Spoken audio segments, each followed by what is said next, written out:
MYSY સાથે બીજી કઈ સ્કોલરશિપ એપ્લાય કરી શકાય?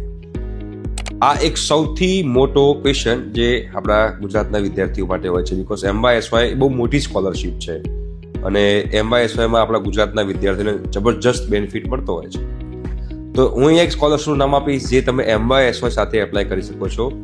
એ પણ ગવર્મેન્ટની સ્કોલરશિપ છે, આપણે ગુજરાત ગવર્મેન્ટની સ્કોલરશિપ છે, જેને CMSS સ્કોલરશિપ કહેવાય છે, જેને chief minister scholarship scheme. MYSY ની સાથે બીજી એક આ CMSS સ્કોલરશિપ જે છે એમાં તમે લોકો બેટા એપ્લાય કરી શકો છો. આ બંને સ્કોલરશિપનો લાભ તમે લઈ શકો છો. CMSS સ્કોલરશિપમાં કોણ એલિજિબલ છે એના માટે એક 7 ક્રાઇટેરિયા છે. એ 7માંથી ગમે તે ક્રાઇટેરિયામાં તમે લોકો આવતા હો તો તમે લોકો જે છે એ CMSS સ્કોલરશિપમાં એપ્લાય કરી શકો છો. તમારે બેટા એનો ડિટેલ વિડીયો સમજવું હોય કે CMSS સ્કોલરશિપમાં એપ્લાય કેવી રીતે કરવું અને કોણ એમાં એપ્લાય કરી શકે તો કમેન્ટ બોક્સમાં કમેન્ટ કરજો કે ડિટેલ વિડીયો સર, તો આપણે એનો ડિટેલ વિડીયો જે છે એ બનાવવાની કોશિશ કરીશું.